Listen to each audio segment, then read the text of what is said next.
Feed the neighborhood with a tailgate-ready Big Bow Box. It's bow time.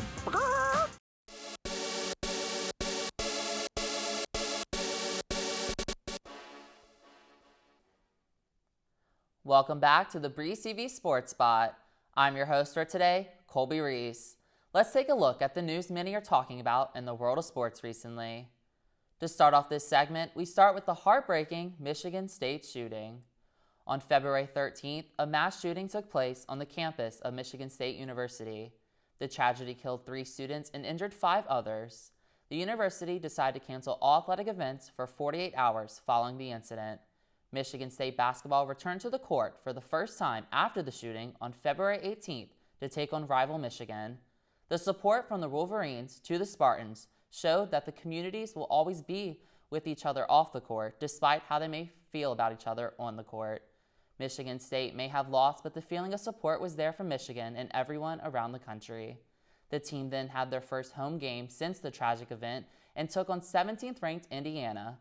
Michigan State would go on to upset the Hoosiers in an emotional night and showcase how the university can overcome tough times to inspire others. May all those who were lost rest in peace, and those injured recover and continue their lives peacefully. The support from everyone can be displayed in the efforts from James Harden.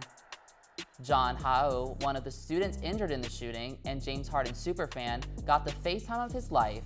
The Philadelphia 76ers star shared a beautiful moment with Howe, who is currently recovering in the hospital. Harden used uplifting words and encouraged Howe, saying, quote, "Be all right. Everything is going to work itself out," end quote, and quote, "I love when you're smiling," end quote. Harden sent a pair of game-worn shoes to Howe and donated a large amount to his GoFundMe page. Moments like these can serve as a reminder that even in the darkest times, that beauty and kindness can overcome anything. NBA All-Star Weekend began a week ago today in Utah. The festivities started Friday with the All-Star Celebrity Game, which saw NFL star wide receiver DK Metcalf win the MVP award, followed by the Rising Stars Game, where Jose Alvarado would take home the same honor. All-Star Saturday night kicked off with the Skills Challenge. Team Jazz, which included Jordan Clarkson, Walker Kessler, and Colin Sexton, would use their home court advantage and take the win. In the three-point contest, Damian Lillard would outpace Buddy Hield and Tyrese Halliburton to become the winner. On to the most anticipated event, the Slam Dunk Contest. The participants included Kenyon Martin Jr., Mac McClung, Trey Murphy III, and Jericho Sims. McClung would earn perfect scores on 3 out of his 4 attempts to become the champion.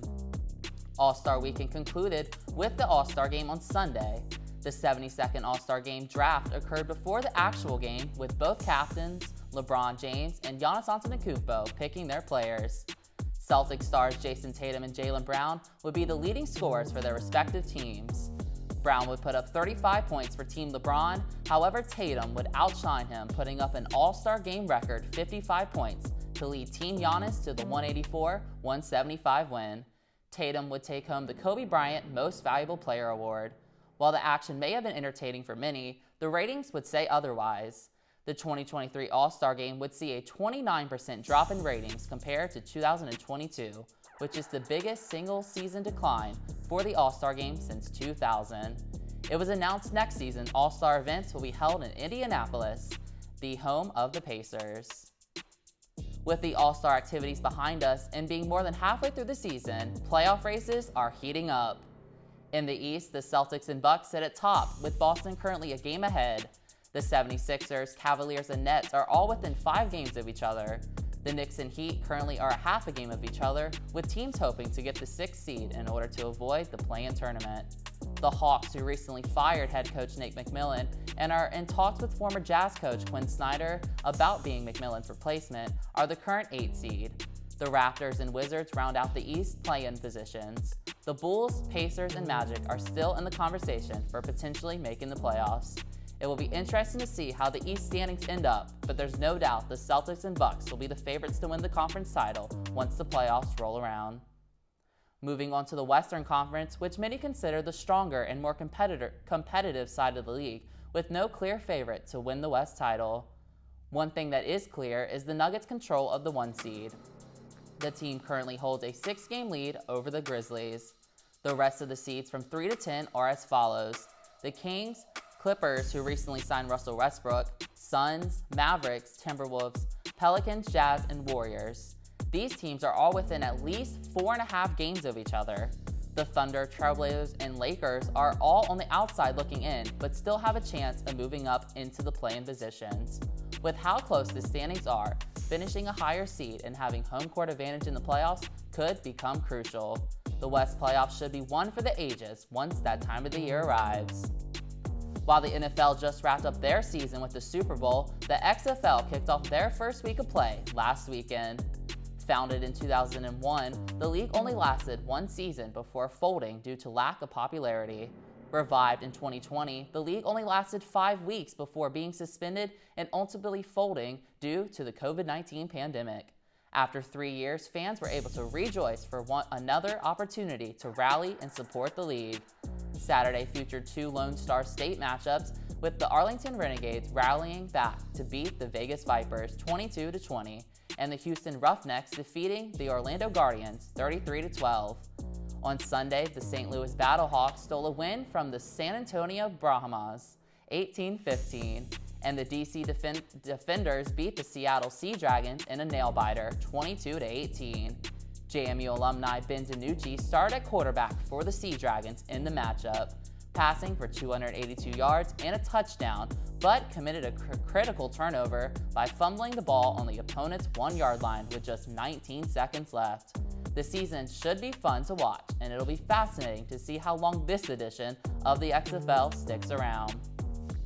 The United States women's soccer team wrapped up the She Believes Cup on Wednesday. In the team's first match, Mallory Swanson would shine, scoring 2 first-half goals in the 2-0 win for the U.S. over Canada. This game brought much importance to the issue of gender equality and transgender rights, as both teams would unite together to show their support and solidarity with the Canadian side wanting to be treated fairly and like the men's team is from their confederation, an issue the American women have been through before and still is to this day. In the USA's second game, Swanson would once again score and lead the team to a 1-0 win, despite being outplayed by Japan for many parts of the match. Into the team's final game, Brazil would provide a tough task. The team got a goal late in stoppage time of the first half from Alex Morgan. That would be followed by yet another goal from Swanson soon after halftime. Brazil would add a consolation goal in the 90th minute, but the U.S. would hold on.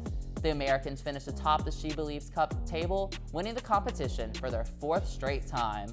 Mallory Swanson was named the tournament's MVP, finishing with 4 goals. It was announced the team will take on the Republic of Ireland on April 8th in Austin, Texas, and then again on April 11th in St. Louis as part of the World Cup preparation, which will begin July 20th of this year in Australia and New Zealand. The U.S. women's national team is looking to win their 3rd straight World Cup. That's all for this week's Sports Spot. I want to give a shout out to our news director, Zoe Mowry, for this amazing sports tie. Be sure to tune in next week where Eric Shellhouse will deliver the biggest sports stories. Thanks for watching, and take care, everyone.